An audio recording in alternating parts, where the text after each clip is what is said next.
ಕತೆ ತುಂಬಾ ಇಂಟರೆಸ್ಟಿಂಗ್ ಆಗಿದೆ. ಸ್ನೇಹಿತರೆ, ಎಲ್ಲೂ ಸ್ಕಿಪ್ ಮಾಡದೆ ಪೂರ್ತಿಯಾಗಿ ಕೇಳಿ.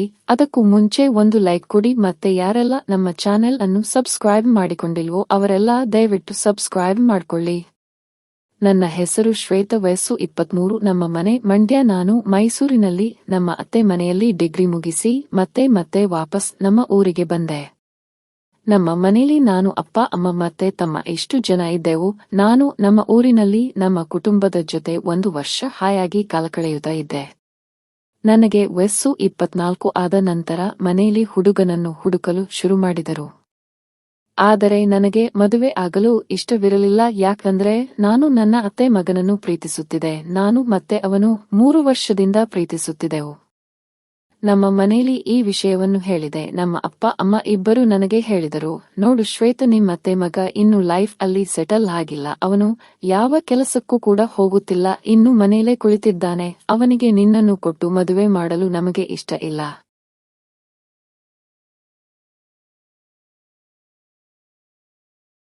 ನಾವು ಈಗ ನಿನಗೆ ನೋಡಿರುವ ಹುಡುಗ ತುಂಬಾ ಒಳ್ಳೆಯವನು. ಮೈಸೂರಿನಲ್ಲಿ ಒಳ್ಳೆ ಸಾಫ್ಟ್ವೇರ್ ಕಂಪನಿ ಅಲ್ಲಿ ಕೆಲಸ ಕೂಡ ಮಾಡುತ್ತಿದ್ದಾನೆ.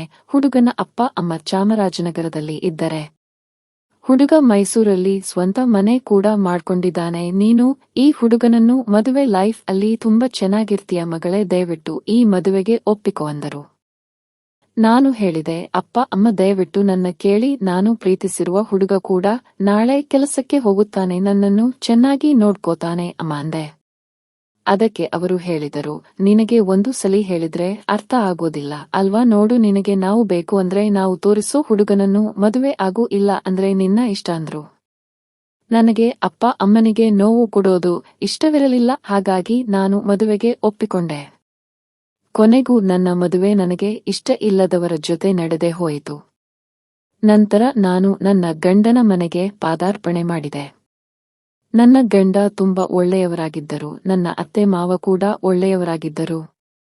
ನಾನು ಮತ್ತೆ ನನ್ನ ಗಂಡ ಸ್ವಲ್ಪ ದಿವಸ ಅವರ ಅಪ್ಪ ಅಮ್ಮನ ಮನೆಯಲ್ಲಿ ಇದ್ದು ನಂತರ ನಾವು ಮೈಸೂರಿಗೆ ಹೋದೆವು. 1 ವಾರದ ನಂತರ ನಮ್ಮ ಮನೆಯಲ್ಲಿ ನಮ್ಮಿಬ್ಬರನ್ನು ಪ್ರಸ್ತುತ ಶಾಸ್ತ್ರಕ್ಕೆ ಕರೆದರು. ನಂತರ ನಾನು ಮತ್ತೆ ನನ್ನ ಗಂಡ ಇಬ್ಬರು ನಮ್ಮ ಮನೆಗೆ ಹೋದೆವು. ನಂತರ ನಮ್ಮಿಬ್ಬರನ್ನು ಶಾಸ್ತ್ರಕ್ಕೆ ಕೂರಿಸಿ ಎಲ್ಲವನ್ನೂ ಮುಗಿಸಿ ನಮ್ಮನ್ನು ಪ್ರಸ್ತುತ ಕೋಣೆಗೆ ಕಳುಹಿಸಿದರು. ನಂತರ ನಾನು ಮತ್ತೆ ನನ್ನ ಗಂಡ ಎಲ್ಲವನ್ನೂ ಮುಗಿಸಿದೆವು. ನಂತರ ಬೆಳಿಗ್ಗೆ ಆಯಿತು. ನಾವಿಬ್ಬರೂ 1 ವಾರ ನಮ್ಮ ಊರಿನಲ್ಲೇ ಇದ್ದೆವು.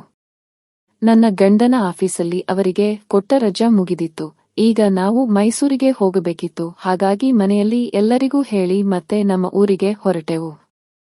ನಂತರ ಮೈಸೂರಿನ ನಮ್ಮ ಮನೆಗೆ ಬಂದೆವು. ದಿನಾಲೂ ನನ್ನ ಗಂಡ ಕೆಲಸಕ್ಕೆ ಹೋಗುತ್ತಿದ್ದರು. ನಾನು ಅವರಿಗೆ ಅಡುಗೆ ಮಾಡೋದು, ಆಫೀಸಿಗೆ ಕಳಿಸೋದು, ಮನೆ ಕೆಲಸ ಮಾಡೋದು ಬರೀ ಇದೇ ಆಗುತ್ತಿತ್ತು. ನಾನು ಮತ್ತೆ ನನ್ನ ಗಂಡ ಇಬ್ಬರು ಭಾನುವಾರ ಬಂತು ಅಂದ್ರೆ ಸಾಕು, ಸಿನಿಮಾ, ಹೋಟೆಲ್, ಅಲ್ಲಿ ಇಲ್ಲಿ ಅಂತ ಸುತ್ತಾಡುತ್ತಾ ಇದ್ದೆವು. ನಮ್ಮಿಬ್ಬರ ಮಧ್ಯೆ ಯಾವ ಸಮಸ್ಯೆಯೂ ಕೂಡ ಇರಲಿಲ್ಲ. ನಾವಿಬ್ಬರೂ ತುಂಬಾ ಅನ್ಯೋನ್ಯತೆಯಿಂದ ಜೀವನ ನಡೆಸುತ್ತಾ ಇದ್ದೆವು. ಹೀಗೆ ಒಂದು ದಿನ ನನ್ನ ಅತ್ತೆ ಮಗ ನನಗೆ ಫೋನ್ ಮಾಡಿದ. ಅವನು ಹೇಳಿದ, ಶ್ವೇತ, ನೀನು ಮೈಸೂರಲ್ಲಿ ಇದ್ದೀಯಾ ಅಂತ ನನಗೆ ಚೆನ್ನಾಗಿ ಗೊತ್ತು. ದಯವಿಟ್ಟು ಒಂದು ಬಾರಿ ನನ್ನನ್ನು ಮೀಟ್ ಮಾಡ್ತೀಯಾ ಪ್ಲೀಸ್ ಅಂದ. ಆಗ ನಾನು ಅವನಿಗೆ ಹೇಳಿದೆ, ನೋಡು, ನಂದು ನಿಂದು ಪ್ರೇಮ ಕಹಾನಿ ಮುಗಿದು ಹೋಗಿರೋ ಕತೆ. ನಾನು ಈಗ ನನ್ನ ಗಂಡನ ಜೊತೆ ಸುಖವಾಗಿ ಸಂಸಾರ ನಡೆಸುತ್ತಾ ಇದ್ದೀನಿ. ದಯವಿಟ್ಟು ನನಗೆ ಮತ್ತೆ ಫೋನ್ ಮಾಡಬೇಡ ಅಂದೆ. ಅದಕ್ಕೆ ಅವನು ಹೇಳಿದ, ಶ್ವೇತಾ, ನಾನೇನು ನಿನಗೆ ತೊಂದರೆ ಕೊಡುವುದಕ್ಕೆ ಫೋನ್ ಮಾಡಿಲ್ಲ. ನನಗೆ ನಿನ್ನ ನೋಡಬೇಕು ಅನಿಸಿತು, ನಿನ್ನ ಜೊತೆ ಮಾತಾಡಬೇಕು ಅನಿಸಿತು. ಹಾಗಾಗಿ ನಿನಗೆ ಫೋನ್ ಮಾಡಿದೆ ಅಷ್ಟೇ. ಪ್ಲೀಸ್ ಒಂದ್ಸಲಿ ಎಲ್ಲಾದ್ರೂ ಸಿಗು, ಜಸ್ಟ್ 30 ನಿಮಿಷ ಅಷ್ಟೇ, ಆಮೇಲೆ ನೀನು ಹೊರಟು ಹೋಗು, ಆಯ್ತಾ ಅಂದ. ಅದಕ್ಕೆ ನಾನು ಹೇಳಿದೆ, ಇಲ್ಲ ಆಗಲ್ಲ ಪ್ಲೀಸ್, ಮತ್ತೆ ನನಗೆ ಫೋನ್ ಮಾಡಬೇಡ ಆಯ್ತಾ ಅಂತ ಹೇಳಿ ಫೋನ್ ಕಟ್ ಮಾಡಿದೆ. ಹೀಗೆ ಸ್ವಲ್ಪ ದಿವಸ ಆದ ನಂತರ ಒಂದು ದಿನ ಮಧ್ಯಾಹ್ನ ನಮ್ಮ ಮನೆ ಡೋರ್ ಬೆಲ್ ರಿಂಗ್. ನಾನು ಯಾರಿರಬಹುದು ಎಂದು ಹೋಗಿ ಡೋರ್ ಓಪನ್ ಮಾಡಿದೆ. ನಮ್ಮ ಅತ್ತೆ ಮಗ ಸಡನ್ ಆಗಿ ಒಳಗೆ ಬಂದ. ನನಗೆ ತುಂಬಾ ಭಯ ಆಗಿ ಅವನು ಒಳಗೆ ಬಂದ ತಕ್ಷಣ ಡೋರ್ ಅನ್ನು ಕ್ಲೋಸ್ ಮಾಡಿದೆ. ನಾನು ಅವನಿಗೆ ಹೇಳಿದೆ, ಯಾಕ್ ಬಂದೆ ನೀನು ಇಲ್ಲಿಗೆ ನೀನು ಅಂತ ಅಳುತ್ತಾ ಅವನಿಗೆ ಕೇಳಿದೆ. ನೀನ್ ಯಾಕ್ ಅಳುತ್ತಾ ಇದ್ದೀಯಾ ಶ್ವೇತ? ಅಲ್ಬೇಡ ಪ್ಲೀಸ್, ಅಳು ನಿಲ್ಲಿಸು ಅಂದ. ನನಗೆ ಗೊತ್ತು ನಿನಗೆ ಇಷ್ಟ ಇಲ್ಲ ಅಂದ್ರು ನಿನ್ನ ಇವನಿಗೆ ಕೊಟ್ಟು ಮದುವೆ ಮಾಡಿದರು ಅಂತ. ನಾನು ಈಗಲೂ ನಿನಗಾಗಿ ಕಾಯುತ್ತಿರುವೆ ಶ್ವೇತಾ, ದಯವಿಟ್ಟು ಇವನನ್ನು ಬಿಟ್ಟು ನನ್ನ ಜೊತೆ ಬಂದು ಬಿಡು ಅಂದನು. ನಾನು ಅವನಿಗೆ ಹೇಳಿದೆ, ನಿನ್ನ ಮೇಲೆ ನನಗೆ ಈಗ ಭಾವನೆ ಇಲ್ಲ, ಪ್ಲೀಸ್ ನನ್ನ ನೆಮ್ಮದಿಯಾಗಿ ಇರಲು ಬಿಡುವಂದೆ. ಅದಕ್ಕೆ ಅವನು ಹತ್ತಿರ ಬಂದು ನನ್ನ ಕಣ್ಣುಗಳನ್ನು ನೋಡಿ, ಹೇಳು, ನಾನು ಇಲ್ಲಿಂದ ಹೊರಟು ಹೋಗುವೆ ಅಂದ. ನನಗೆ ಮತ್ತೆ ಅವನ ಜೊತೆ ಇದ್ದ ದಿನಗಳು ನೆನಪು ಆದೆವು. ನಾನು ಮೆಲ್ಲನೆ ಅವನ ಕಡೆ ಜಾರಿದೆ. ನಂತರ ಸಡನ್ ಆಗಿ ನನ್ನ ಗಂಡ ನೆನಪು ಆಗಿ ಅವನನ್ನು ಮನೆಯಿಂದ ಆಚೆ ಹಾಕಿ ಡೋರ್ ಕ್ಲೋಸ್ ಮಾಡಿದೆ. ನಂತರ ರೂಮಿಗೆ ಬಂದು ಅಳುತ್ತಿದ್ದೆ. ಸ್ವಲ್ಪ ಸಮಯದ ನಂತರ ಆಫೀಸ್ ಇಂದ ಗಂಡ ಮನೆಗೆ ಬಂದರು. ನಾನು ನಡೆದುದನ್ನೆಲ್ಲ ಮರೆತು ಅವರಿಗೆ ಕಾಫಿ ಕೊಡೋಕೆ ಹೋದೆ. ಅವರು ಹೇಳಿದರು, ಶ್ವೇತಾ, ನಾನು ಆಫೀಸ್ ಕೆಲಸದ ಮೇಲೆ ವಿದೇಶಕ್ಕೆ ಹೋಗುತ್ತಿದ್ದೀನಿ, ಬರೋದು 1 ವಾರ ಆಗುತ್ತೆ, ನೀನು ನಿಮ್ಮ ಅಮ್ಮನ ಮನೆಗೆ ಹೋಗು ಅಂದರು. ಅದಕ್ಕೆ ನಾನು, ಸರಿ ರೀ, 2 ದಿನ ಇಲ್ಲೇ ಇದ್ದು ಆಮೇಲೆ ಹೋಗುತ್ತೀನಿ ಅಂದೆ. ಅದಕ್ಕೆ ಅವರು ಸರಿ ಆಯಿತು ಅಂದರು. ನಂತರ ಬೆಳಿಗ್ಗೆ ಆಯಿತು, ಅವರು ಮನೆಯಿಂದ ವಿದೇಶಕ್ಕೆ ಹೊರಟರು. ನಂತರ ನಾನು ಮನೆ ಕೆಲಸ ಎಲ್ಲವನ್ನೂ ಮುಗಿಸಿ ಟಿವಿ ನೋಡುತ್ತಾ ಕುಳಿತಿದ್ದೆ. ಹೀಗೆ 1 ದಿನ ಕಳೆದು ಹೋಯಿತು. ನಂತರ ಬೆಳಿಗ್ಗೆ ಆಯಿತು, ನನಗೆ ಒಂದು ಫೋನ್ ಬಂತು. ನಾನು ನನ್ನ ಅತ್ತೆ ಮಗ ಇರಬಹುದು ಎಂದು ಫೋನ್ ಕಟ್ ಮಾಡಿದೆ.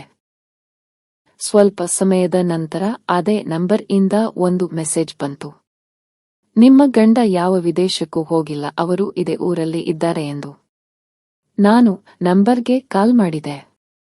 ನೋಡಿ ಅಮ್ಮ, ನಾನು ನಿಮ್ಮ ಗಂಡ ಕೆಲಸ ಮಾಡೋ ಆಫೀಸಲ್ಲಿ ಅಟೆಂಡರ್ ಆಗಿ ಕೆಲಸ ಮಾಡುತ್ತಿದ್ದೀನಿ. ನಿಮ್ಮ ಗಂಡ ಯಾವುದೋ ಹುಡುಗಿ ಜೊತೆ ಓಡಾಡುತ್ತಿದ್ದಾರೆ. ನಿಮಗೆ ನನ್ನ ಮಾತಿನಲ್ಲಿ ನಂಬಿಕೆ ಬರಲಿಲ್ಲ ಅಂದ್ರೆ ನಾನು ಒಂದು ಅಡ್ರೆಸ್ ಕಳುಹಿಸುವೆ, ನೀವು ಅಲ್ಲಿಗೆ ಹೋಗಿ ನೋಡಿ ಎಂದರು.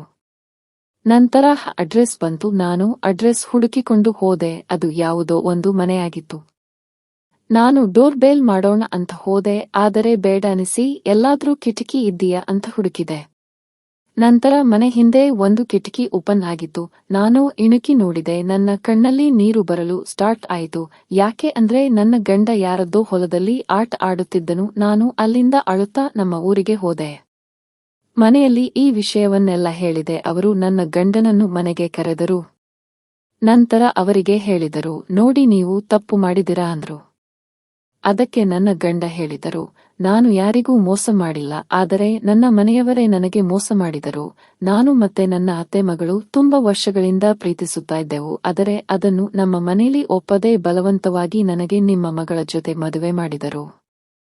ನೋಡಿ, ಈಗಲೂ ಹೇಳುತ್ತಾ ಇದ್ದೀನಿ, ನಾನು ನಿಮ್ಮ ಮೋಸ ಮಾಡಿಲ್ಲ. ನಮಗೆ ಮದುವೆಯಾಗಿ 3 ವರ್ಷ ಆದರೂ ಕೂಡ ಇನ್ನೂ ನಿಮ್ಮ ಮಗಳು ಕನ್ಯೆಯಾಗಿ ಇದ್ದಾಳೆ. ಅವಳ ಜೊತೆ ನಾನು ಒಬ್ಬ ಒಳ್ಳೆ ಗೆಳೆಯನಾಗಿ ಇದ್ದೀನಿ ಅಷ್ಟೇ. ನಾನು ನನ್ನ ಅತ್ತೆ ಮಗಳನ್ನು ಮದುವೆಯಾಗಲು ನಿರ್ಧರಿಸಿದ್ದೀನಿ. ನಾನು ನಿಮ್ಮ ಮಗಳಿಗೆ ಡಿವೋರ್ಸ್ ಕೊಡುತ್ತಿದ್ದೀನಿ. ಹಾಗೆ ನಿಮ್ಮ ಮಗಳಿಗೆ ನನ್ನಿಂದ ಏನು ಆಗಬೇಕೋ ಅದೆಲ್ಲ ಆಗುತ್ತೆ ನೋಡು ಶ್ವೇತಾ, ದಯವಿಟ್ಟು ನನ್ನನ್ನು ಕ್ಷಮಿಸಿ ಬೈ ಅಂದರು. ಕೊನೆಗೂ ನಾನು ಅವರಿಂದ ದೂರ ಆದೆ. ನಂತರ ನನ್ನ ಬಟ್ಟೆಗಳು ಎಲ್ಲ ಅವರ ಮನೇಲಿ ಇದೆ. ಅವರ ಮನೆ ಬೀಗ ಕೂಡ ನನ್ನ ಬಳಿ ಇತ್ತು. ಹೀಗಾಗಿ ನಾನು ಮೈಸೂರಿಗೆ ಹೋಗಿ ನನ್ನ ಲಗೇಜ್ ಎತ್ತಿಕೊಂಡು ಬರೋಣ ಅಂತ ಹೋದೆ. ಹೋಗ್ತಾ ದಾರಿಲಿ ಜೋರು ಮಳೆ ಬಂದು ನನ್ನ ಬಟ್ಟೆ ಎಲ್ಲ ಒದ್ದೆ ಆಯಿತು. ನಾನು ಮನೆಗೆ ಹೋಗಿ ಸ್ನಾನ ಮಾಡಿ ನೈಟಿ ಅಲ್ಲಿ ಆಚೆ ಬಂದೆ. ಯಾರೋ ಡೋರ್ ಬೆಲ್ ಮಾಡಿದ್ರು. ನಾನು ಅವರು ಬಂದಿರಬಹುದು ಎಂದು ಡೋರ್ ಓಪನ್ ಮಾಡಿದೆ. ಆದರೆ ನನ್ನ ಅತ್ತೆ ಸಡನ್ ಆಗಿ ಒಳಗೆ ಬಂದ. ನಾನು ಡೋರ್ ಕ್ಲೋಸ್ ಮಾಡಿದೆ. ಅವನು ಹೇಳಿದ, ಪ್ಲೀಸ್ ಶ್ವೇತಾ, ದಯವಿಟ್ಟು ನನ್ನ ಆಚೆ ಹಾಕಬೇಡ. ನಾನು ನಿನ್ನ ನೆನಪಲ್ಲಿ ಕಾಯುತ್ತಿರುವೆ. ಬಾ, ನಾವಿಬ್ಬರು ಮದುವೆಯಾಗಿ ಎಲ್ಲಾದ್ರೂ ದೂರ ಹೋಗು, ಬದುಕೋಣ ಅಂದ. ಅದಕ್ಕೆ ನಾನು ನಗುತ್ತಾ ಹೇಳಿದೆ, ಎಲ್ಲೋ ದೂರ ಹೋಗಿ ಯಾಕೋ ಬದುಕಬೇಕು, ಇಲ್ಲೇ ಮೈಸೂರಲ್ಲಿ ಇರೋಣ ಅಂದೆ. ಅದಕ್ಕೆ ಅವನು, ಶ್ವೇತಾ, ನನಗೆ ಕೆಲಸ ಕೂಡ ಸಿಕ್ಕಿದೆ. ನಾನು ಮುಂದಿನ ತಿಂಗಳಿಂದ ಕೆಲಸಕ್ಕೆ ಹೋಗುತ್ತಿದ್ದೀನಿ ಕಣೋ ಅಂದ. ಅದಕ್ಕೆ ನಾನು ಹೇಳಿದೆ, ಐ ಲವ್ ಯು ಕಣೋ. ಅವನು ಐ ಲವ್ ಯು ಶ್ವೇತಾ ಅಂದ. ಸರಿ ಆಯಿತು, ನೀನು ಇಲ್ಲೇ ಕುಳಿತಿರು, ನಾನು ಸ್ವಲ್ಪ ಹೊತ್ತು ಬರ್ತೀನಿ ಅಂದೆ. ಅದಕ್ಕೆ ಅವನು ಸರಿ ಆಯಿತು ಅಂದ.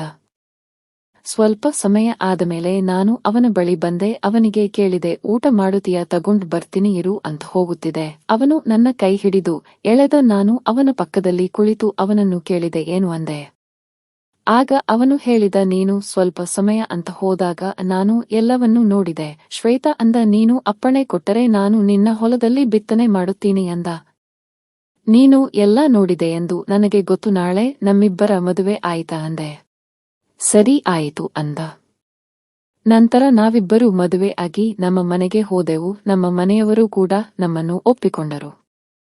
ನಂತರ ರಾತ್ರಿ ಆಯಿತು. ನಾನು ರೂಮಿಗೆ ಹೋದೆ. ನನ್ನ ಅತ್ತೆ ಮಗ ನನ್ನನ್ನು ಕೇಳಿದನು, ಈಗಲಾದರೂ ನನಗೆ ಅಪ್ಪಣೆ ಕೊಡಿ ಮೇಡನಂದನು. ನಾನು ಹೇಳಿದೆ, ಈಗ ನೀನು ನನ್ನ ಗಂಡ, ಅದಕ್ಕೆಲ್ಲ ಅಪ್ಪಣೆ ಕೇಳಬಾರದು ಅಂತ ನಗುತ್ತಾ ಹೇಳಿದೆ. ನಂತರ ನನ್ನ ಅತ್ತೆ ಮಗ ನನ್ನ ಗಂಡನಾಗಿ ನನ್ನ ಹೊಲದಲ್ಲಿ ಆಟ ಆಡಲು ಶುರು ಮಾಡಿದನು. ನಂತರ ಸ್ವಲ್ಪ ಸಮಯದ ನಂತರ ಆಟವನ್ನು ಮುಗಿಸಿದನು. ಹೀಗೆ ನಾನು ಮತ್ತೆ ನನ್ನ ಗಂಡ ಇಬ್ಬರೂ ಸುಖವಾಗಿ ಸಂಸಾರ ನಡೆಸಿದೆವು. ಇಲ್ಲಿಗೆ ಈ ಕತೆ ಮುಕ್ತಾಯವಾಗಿದೆ. ಈ ಕತೆ ಕೇವಲ ಕಾಲ್ಪನಿಕ ಕತೆ ಅಷ್ಟೇ ಸ್ನೇಹಿತರೆ. ದಯವಿಟ್ಟು ಈ ಕತೆ ನಿಮಗೆ ಇಷ್ಟವಾಗಿದ್ದರೆ ಒಂದು ಲೈಕ್ ಕೊಟ್ಟು ನಮ್ಮ ಯೂಟ್ಯೂಬ್ ಚಾನೆಲ್ ಅನ್ನು ಸಬ್ಸ್ಕ್ರೈಬ್ ಮಾಡಿಕೊಳ್ಳಿ. ವಂದನೆಗಳು ಸ್ನೇಹಿತರೆ. ನಾನು ತುಂಬಾ ಕಷ್ಟಪಟ್ಟು ಈ ಕತೆಗಳನ್ನು ನಾನು ಸ್ವಂತವಾಗಿದು ಬರೀತಿದ್ದೀನಿ. ಇನ್ಯಾರದೋ ಕತೆ ಆಗ್ಲಿ ಅಥವಾ ಬೇರೆ ಯಾರದ್ದೋ ಕತೆ ಕದ್ದು ಬರೀತಿಲ್ಲ ಸ್ನೇಹಿತರೆ.